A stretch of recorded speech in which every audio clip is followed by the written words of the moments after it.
All right, let's jump right in. We're about to connect two worlds that I guarantee you've probably never put together: the battlefields of Afghanistan and the modern world of professional networking. It sounds kind of wild, I know, but trust me, the lessons from one have a shocking amount to teach us about the other. And this quote right here, this is really our jumping off point. Notice it's not about the weapons, right? It's about the systems. It's a clash of different ways of thinking, different organizational structures, different ways of connecting people and ideas. And that, well, that is exactly what's happening in the business world today. So yeah, this brings us to the big question for our whole analysis today. What on earth can a high-stakes military operation teach you and me about something like, I don't know, building connections on LinkedIn? Well, as it turns out, the answer is pretty much everything. So let's set the scene. Our story starts in the place where the stakes are about as high as they get: Helmand Province, Afghanistan. A military intelligence officer who was embedded there wrote this fascinating paper, and it's the basis for everything we're about to break down. So picture this. The problem they were facing was huge. You had the coalition forces who were operating like a classic 19th century top-down hierarchy. You know the drill. Information has to go all the way up the chain of command, get approved, and then trickle all the way back down. It's incredibly slow.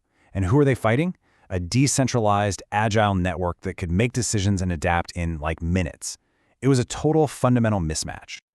Now let's bring it into our world, because that exact same 19th century playbook, it's being used every single day in professional networking. And just like it was on the battlefield, it is failing big time. Think about it this way. On one side, you have the old-school hierarchy model. This is your aggressive, pushy sales pitch. It's totally transactional. It's all about what can I get from you. It feels very top-down. But on the other side, you've got the network model. This approach is all about relationships. It's about giving value first. It's collaborative. You see the difference?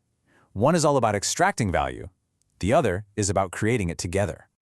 And the result of that old playbook? Oh man, we have all felt this. Networking fatigue. Our inboxes are just flooded with these generic, self-serving messages, and guess what? Response rates are in the gutter. Because at the end of the day, people don't want to be sold to. They just want to connect with other real people.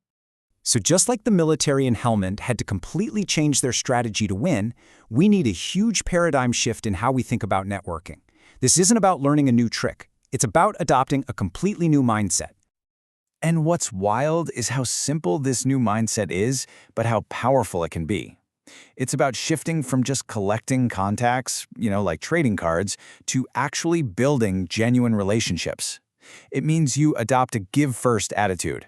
You share an interesting article, you make a helpful introduction, and you expect absolutely nothing in return. It's about being authentic, being genuinely curious about other people, and yeah, playing the long game.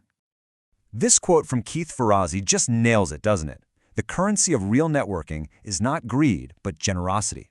The most valuable thing you can bring to the table isn't what you can take, it's what you can give.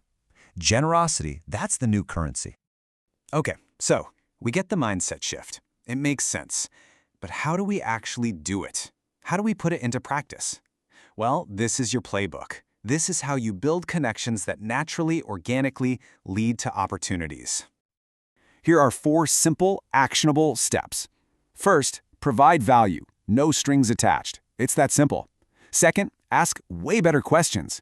Please, let's all ditch what do you do and try something like, what's the most interesting challenge you're tackling right now? Third, actually listen. Listen to understand, not just to wait for your turn to talk.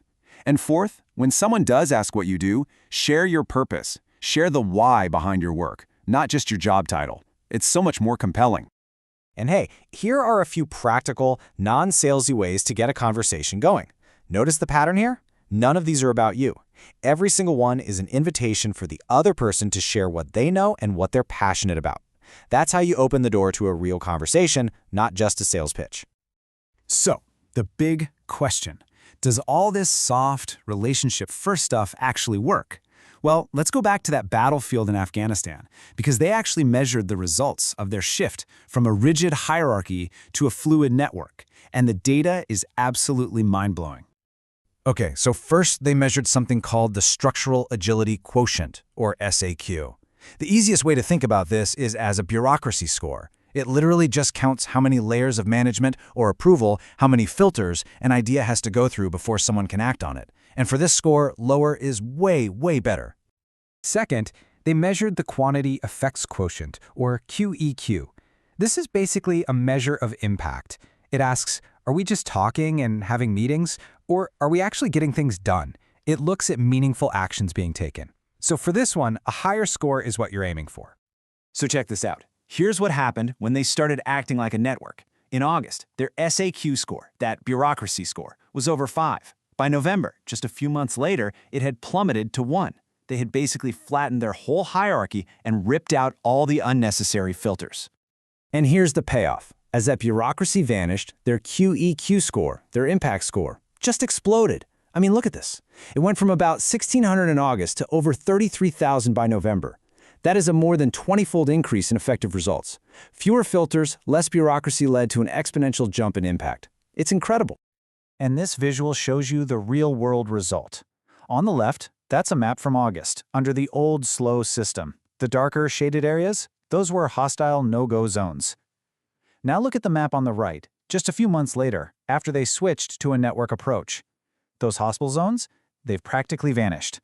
They literally turned enemy territory into areas of influence, and they did it not through more force, but by building a better, more connected, more effective network. So, does this translate to business? You bet it does. There's this one case study of a tech startup that found by switching from a pushy, aggressive outreach strategy to this soft, relationship-first approach, they saw a 70% increase in their accepted connection requests. 70%! And why does any of this even matter? Because of this number. A staggering 85% of all jobs are filled through networking and personal connections. Let that sink in. Your network isn't just a list of contacts. It is the single most powerful asset you have for your career. That's where the real opportunities are hiding. So, let's tie this all together. The incredible lesson from the battlefields of Afghanistan is the exact same lesson we are all learning in the digital world of business. The future doesn't belong to the rigid, slow, top-down hierarchies. The future is networked. If there's one thing you take away today, let it be this. If you see your network as just a list of contacts to be exploited, you're using that outdated 19th century playbook. But if you see it as a strategic asset, a community that you need to nurture, contribute to, and learn from, well, that's how you build a career for the 21st century. And so that really leaves us with one final question for you to think about. When you look at your own approach, are you operating like a rigid hierarchy, focused only on what you can get? Or are you building a resilient and agile and a generous network? Honestly, the answer to that question could define the entire future of your career.